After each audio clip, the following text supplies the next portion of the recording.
सहनाववतु सहनौ भुनक्तु सह वीर्यङ्करवावहै तेजस्विनावधीतमस्तु मा विद्विषावहै।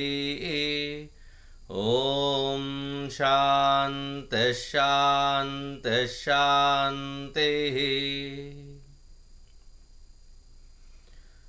गुरुर्ब्रह्मा गुरुर्विष्णुः गुरुर्देवो महेश्वरः गुरुरेव परं ब्रह्म तस्मै श्री गुरवे नमः।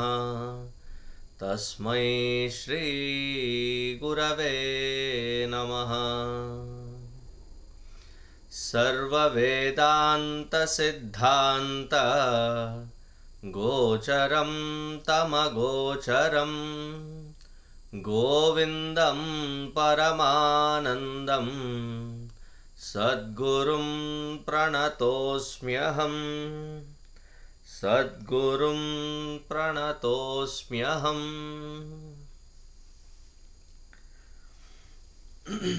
In our last class, we saw till the 18th shloka,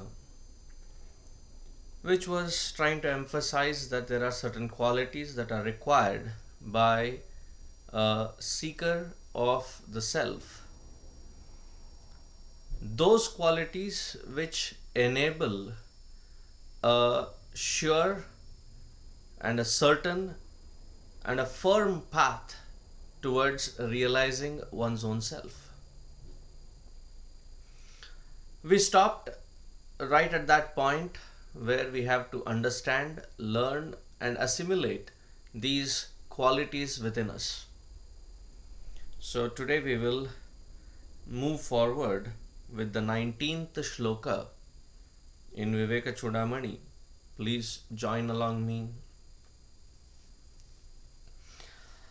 Adau nitya nitya vastu vivekah pariganyate iha mutra phala bhoga viragastadanantaram shamadhi shatka sampattihi mumukshuttvamiti sphutam. Adau, in the beginning, the very first. Nitya nitya vastu vivekaha.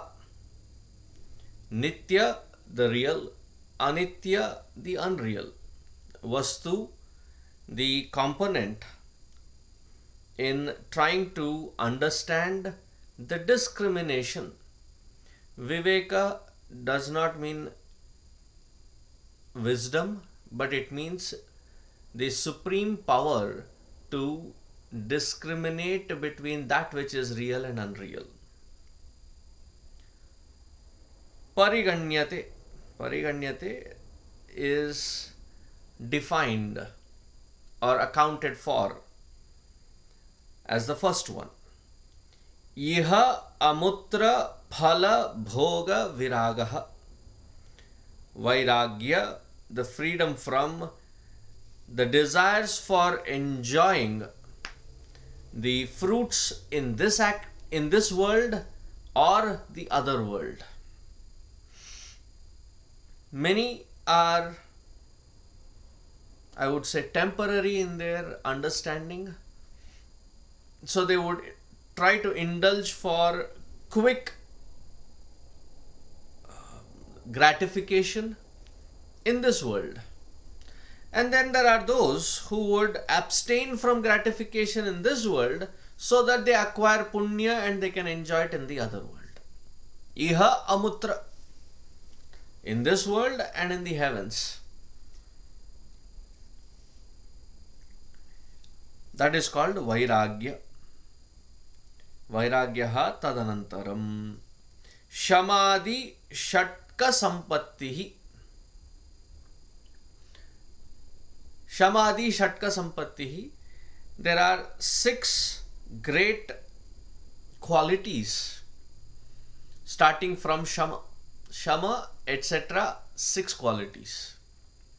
Shama, Dama, Uparama, titiksha, shraddha, samadhan. 6 qualities. What are these, and what is the further greater explanation of each one of this? That we will see from this shloka onwards all the way to the 30th shloka. Shamadhi Shatka Sampatti. Mumukshutvam.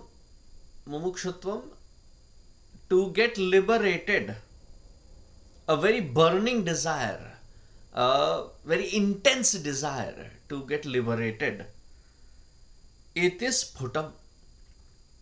So let me recount, starting from Viveka, Vairagya, then Shamadhi Shat Sampatti. Shama, Dama, Uparama, Titiksha, Shraddha, Samadhanam. And then Mumukshutvam. These are the total 9 qualities. Now each one of them is further explained for our easy understanding and how to imbibe this quality. It is a possibility only if we can understand it and then probably assimilate it to put it into our day-to-day practice. So each one of them, there is a dedicated shloka to understand it and apply it. I would say that these shlokas, shloka number 20 to 30, these 11 shlokas, every seeker must practice to memorize them in such a way that whenever that particular quality, that particular qualification is to be reminded to oneself, it is easily accessible. So in the 20th shloka, we are going to talk about or know about the Viveka Vastu. So what is Viveka? Join me. Brahma Satyam Jagan Mithyeti Yevam Rupo Vinishchayaha Soyam Nitya Nitya Vastu Viveka Samudahritaha. Brahma Satyam Jagat Mithya. There is a very famous statement made by Adi Shankaracharya ji himself, and he is quoting that from that part of the scripture. He is saying, Brahma Satyam, Brahman alone is Satya, is the truth. Jagat Mithya, the Jagat is Mithya, it is unreal. Brahman is the reality and Jagat is Mithya. Iti evam rupaha. In this way of understanding, Vinishchayaha, a firm conviction is to be born. And what is the firm conviction? Saha ayam. Saha ayam. That ayam, this conclusion, Nitya Anitya Vastu Vivekaha Samudahritaha, is understood as the Viveka which gives us the ability to discriminate between Nitya and Anitya Vastu. Samudahritaha, it is thus said. So, a firm conviction that Supreme Brahman alone is real and the worldliness, Jagat, it is unreal. This discrimination between the real and unreal is called Vivekaha. Now, this one particular statement kept me tossed up in utter sheer confusion in trying to understand what is real and what is unreal. Because Vedanta seems to have a very peculiar way of stating things. I can feel, touch, see, smell, taste, hear, and all that which I see and experience, Vedanta says, is a delusion, is not real. That is Jagat. That which I cannot see, which I cannot visualize, which I cannot think about, which is not a feeling, which is not a conviction, that is Brahman. And that is real. Now, growing up in a conditioning wherein we are constantly advised, we are constantly seeing that seeing is believing. My own experience is my belief system. That which I have not seen, that which I have not experienced, there are various kinds of experiences. That which happens through the sensory perceptions, that which happens through inferences, that which happens through our logical deduction.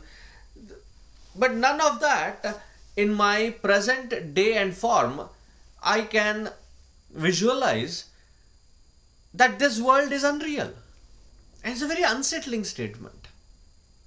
That which I am able to experience is unreal. That which I have no clue as to what it would be is real. If this understanding is not firm in our thinking, rest of the spiritual path becomes an upside down journey. Trishanku Swarga. That there is something that pulls us towards spiritual path, and its definitions seem to throw us a curveball, a googly. Brahma Satyam Jagan Mithya. The complete statement there is Brahma Satyam Jagan Mithya Jivo Brahmaiva Naparaha. Brahma Satyam Jagan Mithya. Now, the premise for this statement is that the scriptures, various Upanishads, various scriptures, they cite that all that which exists is that Supreme alone, that Brahman alone. There is nothing other than that Brahman. Only that Brahman is what exists. Sa ekaha, that Brahman alone is. Advitiyaha, there is none comparable. There is nothing that exists other than him to compare with. Advitiyaha. See, if there are two, then you can compare. Advitiyaha, there is nothing else to compare. All that exists is that Brahman alone. Now, this statement is to be very deeply understood. What does this statement say? The statement says that Brahman alone is. So when we look into further deeper understanding of our scriptures, the scriptures say that Sa ekaha, he alone was, and it is not like how the Semitic religion or religions and various other belief system or science visualizes about creation. There are some who believe in Big Bang. There are some who believe in that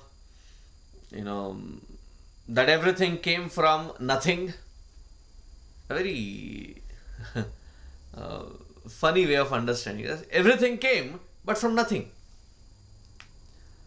Then there are those who believe that there was one God and that God created on day 1, day 2, day 3, and then he took rest, and then he created a sun on the fourth. There are various ways that it is explained. Now in our Vedanta Shastra, it very clearly talks about how the creation came into being. Sa ekaha, he is one without a second. Bahusyam prajayeti, and that Brahman wanted to become many. Bahusyam. Prajayeti. So he wanted to become plenty, multitude. So how did he expand? It was not like there was a raw material and that raw material is being churned out into this cosmos that we live in. The reason I say it is a cosmos is we Hindus do not just believe that this solar system is the only inhabitable place. There are other beings out in the world, and therefore it is not a universe, it is a multiverse. Parallelly, there are various life systems in this cosmos. All of them put together, this Brahman is the substratum for that. So this Brahman, this Paramatma that we are invoking or trying to understand is not the God of Hindus. It's not the God of Indians. It is not just the God of a particular sect, religion, or nationality. It is that Paramatma, that Supreme, who is the substratum, who is the base for the entire expression of creation.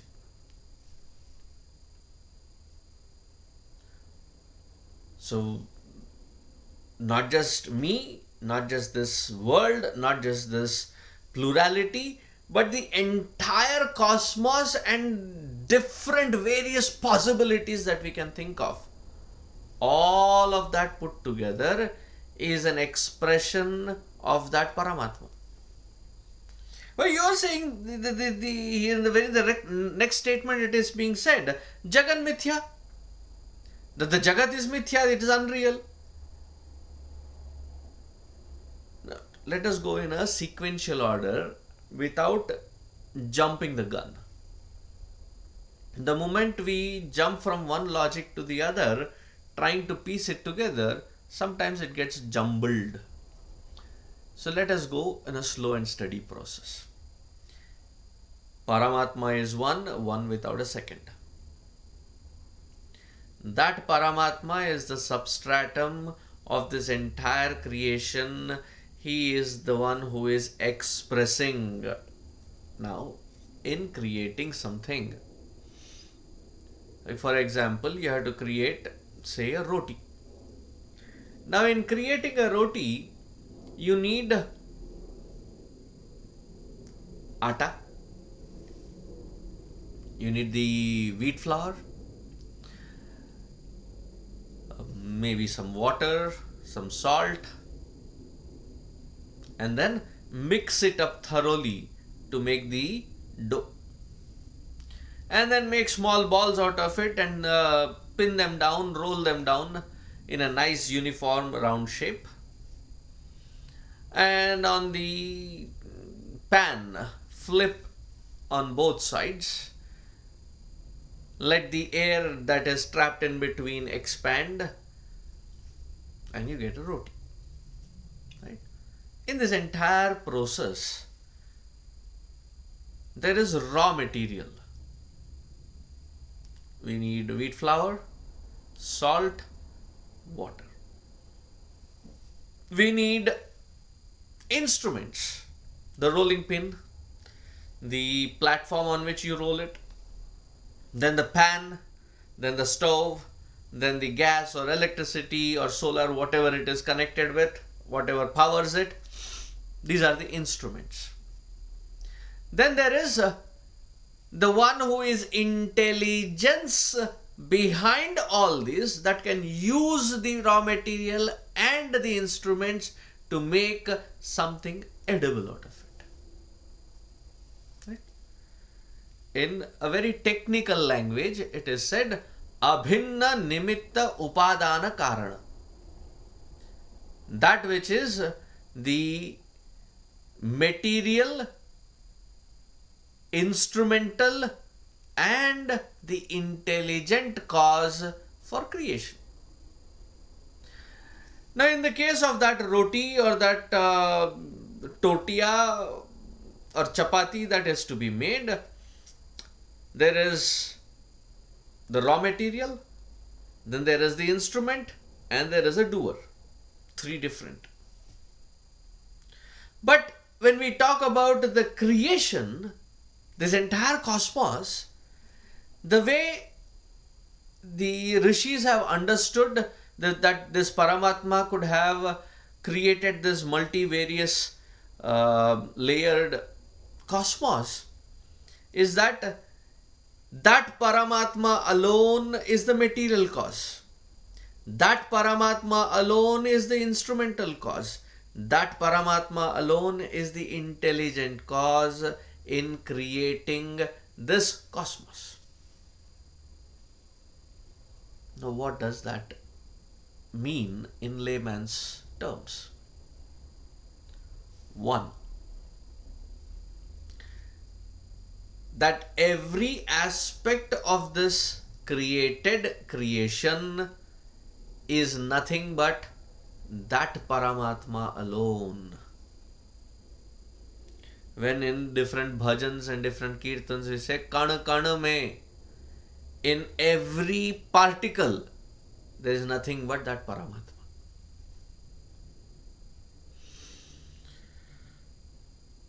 That Paramatma alone is the instrument to churn himself out into different various modulated forms of this creation. And how did he end up creating it? He was the intelligence, he was the thought behind all this process to express in this multitude.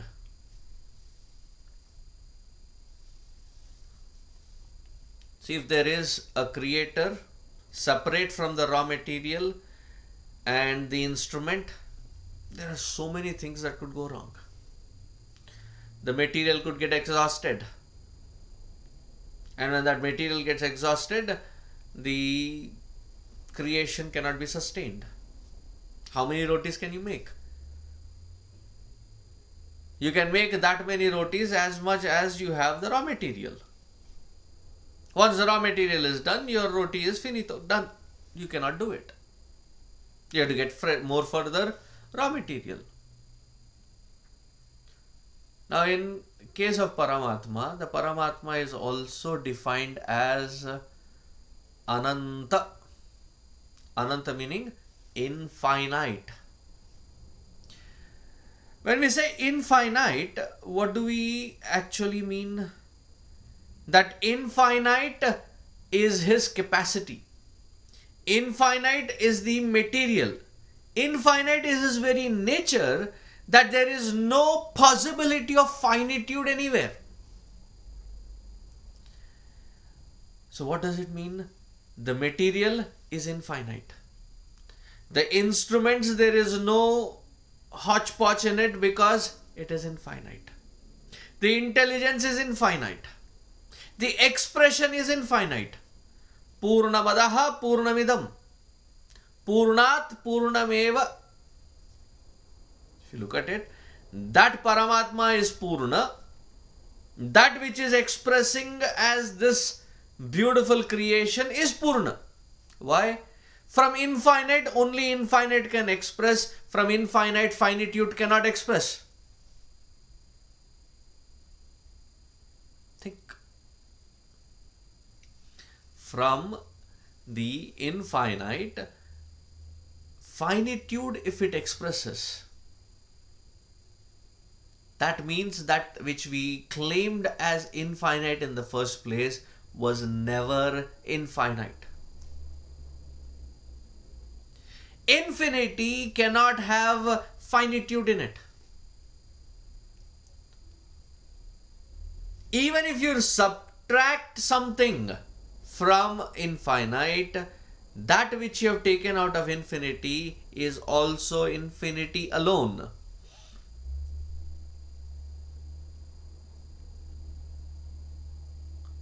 Think about it. It changes the form and shape, but still it remains infinite.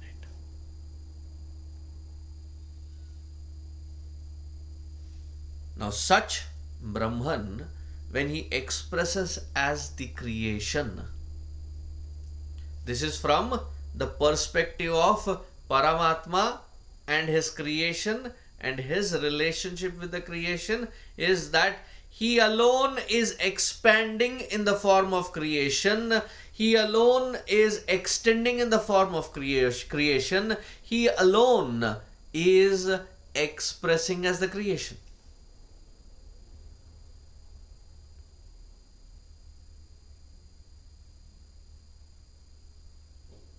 From the perspective of Jiva, meaning you and me, how do we view it?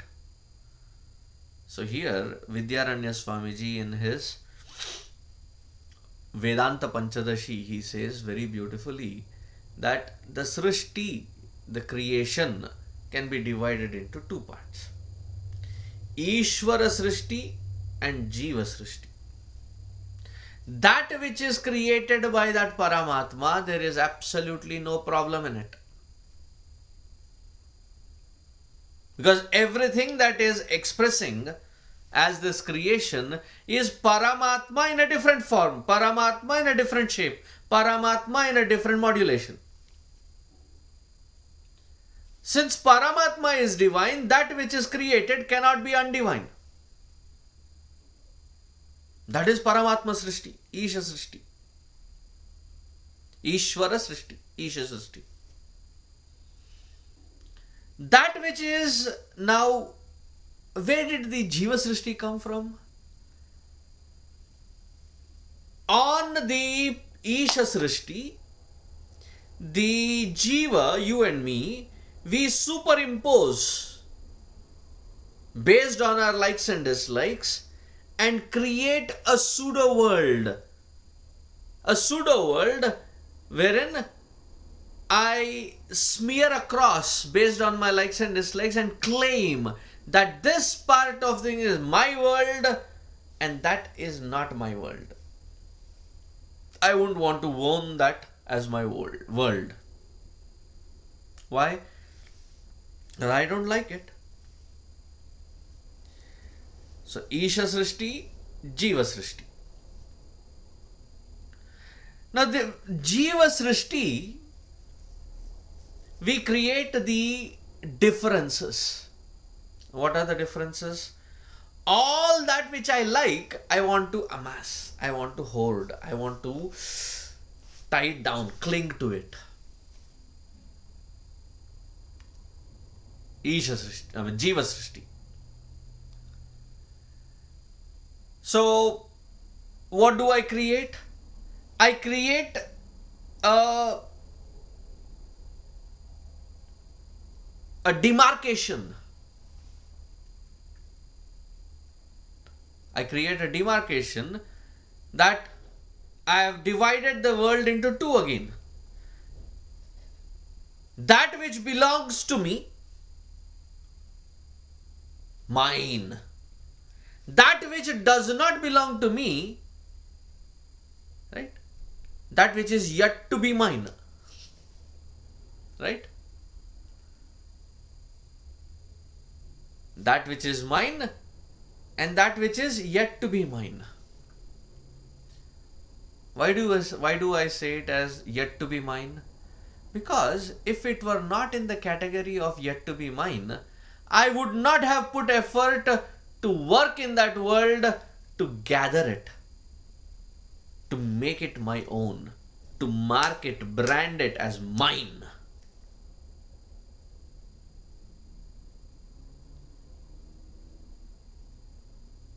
And we talk about marketing and branding as a special school of thought.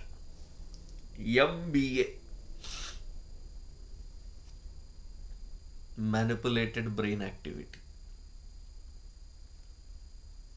That I go across the entire world smearing it as mine or yet to be mine. See, in the nature, animals also do that, right? They demark through a certain process, through a certain ritual, to say, to inform the rest of them, this much is mine.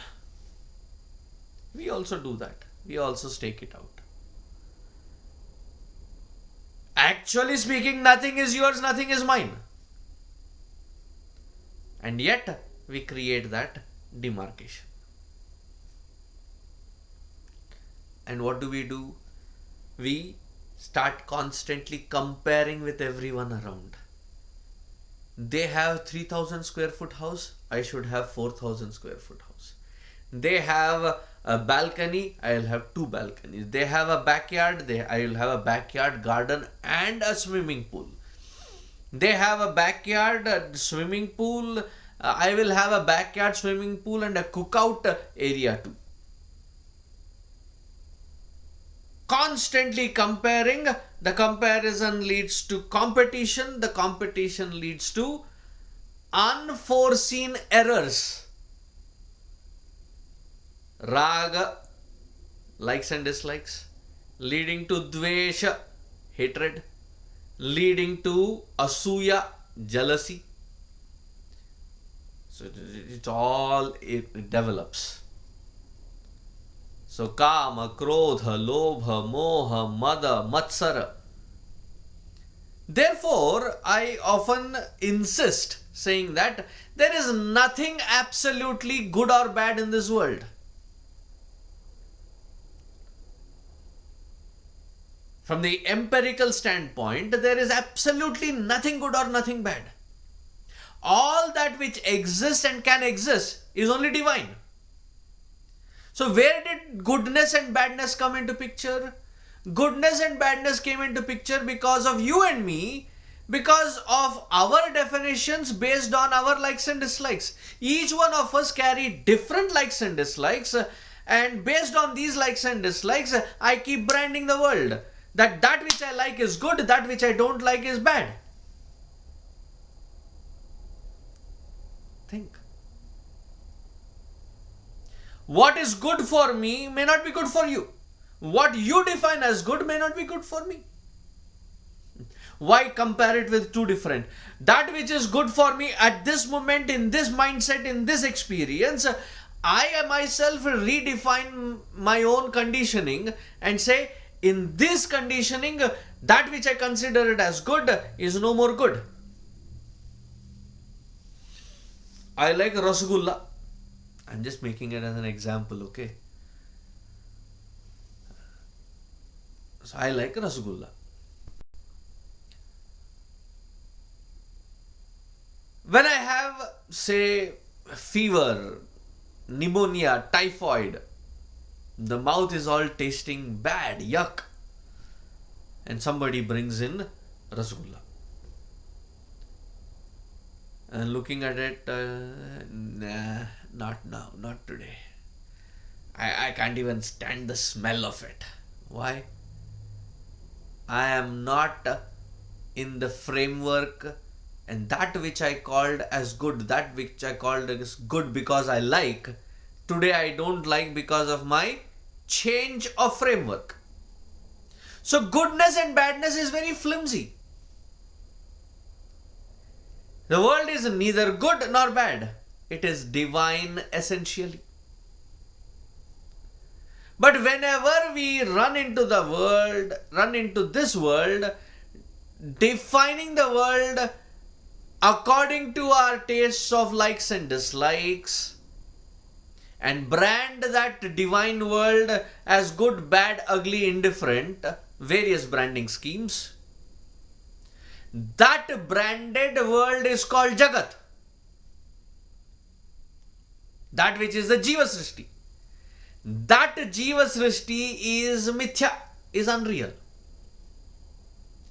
That is what we are all hankering about, running about, trying to possess, trying to gather, trying to aggrandize, trying to hoard. That mindset and the world created out of that mindset, that is unreal. That which is the Isha Srishti, that which is divine essentially, has satyatva, truthfulness to it. It is real. It has got shivatva, auspiciousness to it, and it is sundaratva.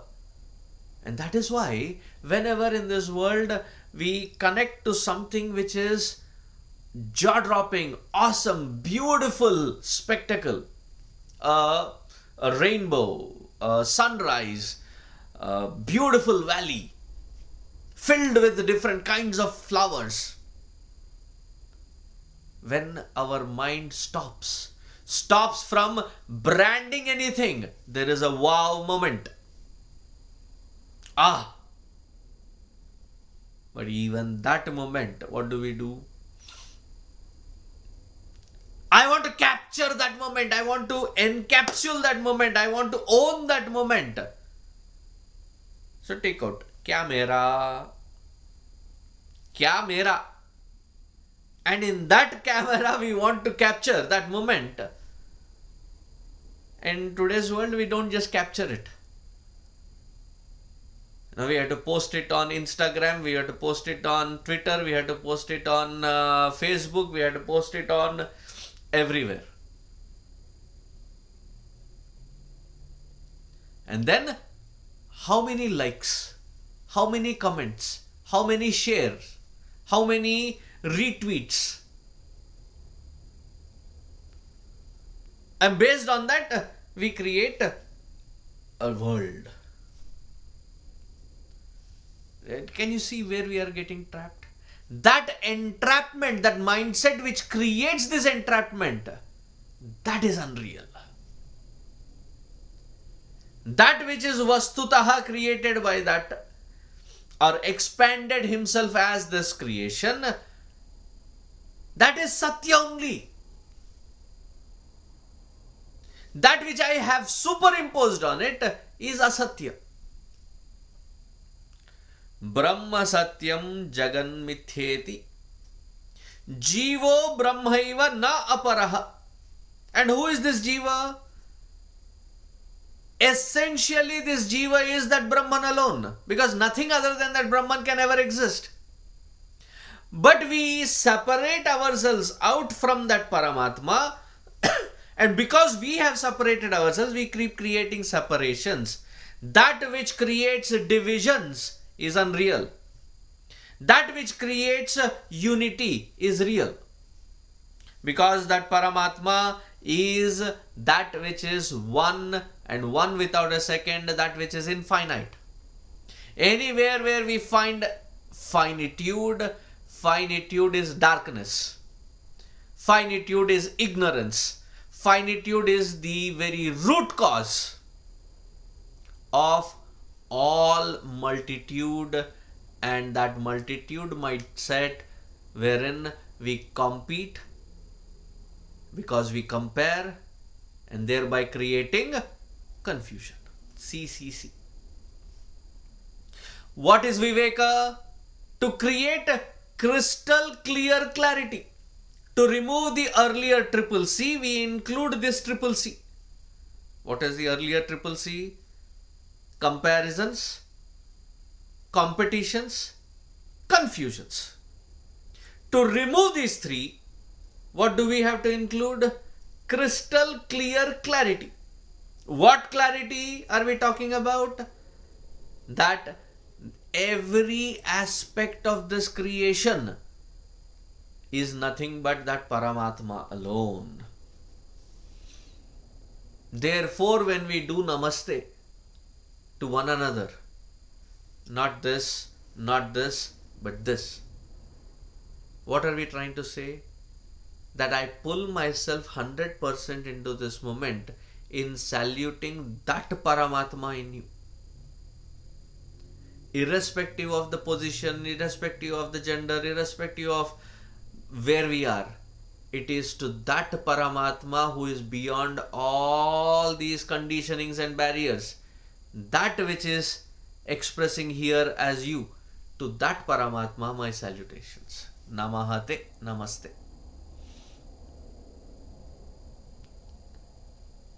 Now, even if we intellectually appreciate this wisdom, how would our day-to-day interactions be with the world around? How should they be? How can it be? My interactions with the world outside, if this conviction is clearly rooted in myself, first, I cannot afford to dislike or hate anything. One step at a time. I should not at least hate anything in this world. I may not like it. I may not want it. But nothing in this world is worth to be hated. Jugupsa. Magradha kasya svidhanam. There should not be any kind of jugupsa. Jugupsa, disgust towards, disgust born out of hatred towards anything in the world. Why? Because the moment I say I hate something, that which I hate is nothing but an expression of Paramatma. So who am I directly or indirectly hating? That Paramatma alone. On one side I say in God we trust, in God we love, in God's presence, we talk about all this. And then say that this part I hate. Now if there is a lover and a beloved, and the lover says to the beloved, honey, come from my left side to right side, because the left side, when I look at your right side of contour, it looks horrible. Please come to my right, because your left side contour is pleasing. Maregi pakad ke. Is it not? You cannot say I hate your one side and love your other side. Every aspect, if it is Paramatma, I cannot hate anything. Second, I cannot hurt anything. If I am Paramatma, if everything is Paramatma, I cannot hurt my own self. Which fool would hurt one's own self? Knowingly, consciously. Think.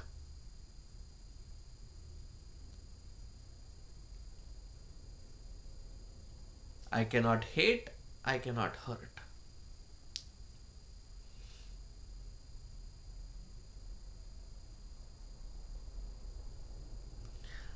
I cannot hide from that Paramatma.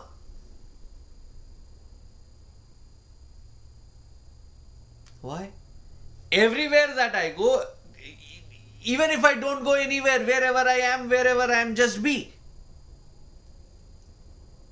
I am an expression of that Paramatma alone. Then why am I behaving like such a finitude? Why am I behaving like such a tiny, insignificant being? Because of my wrong identification to this body, mind and intellect, and to the expansion called Jagat. That mindset has to be constantly watched, witnessed and annihilated. Because that was never real in first place. If this be understood and walk in the way of life, fearlessness is the only result. Why? I fear not from my own self. See, when I say, oh, it is so scary to be alone at home, it is so scary to be lonely. Actually, it is not that you are afraid to be yourself. The possibility of someone else, something else being there at the same time where you are, that is scary. That otherness is scary. Once I intellectually understand and grasp that nothing other than me exists, what is there to fear? All fears are transcended, thereby all anxieties are transcended. Therefore, if Vedanta understood, all the anxiety or all the fears, we transcend them. Hatred is transcended. Hurtfulness is transcended. Just by understanding Viveka. Soyam. This quality is called Nityanitya Vastu Vivekaha. The very powerful tool called discriminatory power, not as the word is abused in US, American context. Discriminatory meaning between races, between skin color, between genders, between... No. That is within the rut of wrongdoing, there is unnecessarily caught up in more of complications and conditionings. Even to understand that and separate ourselves out of it, that capacity to understand is called discriminatory capacity. A very powerful tool. Why?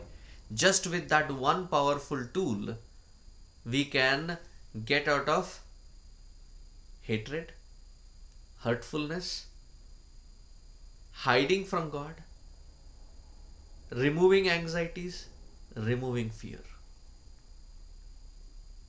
What a powerful tool.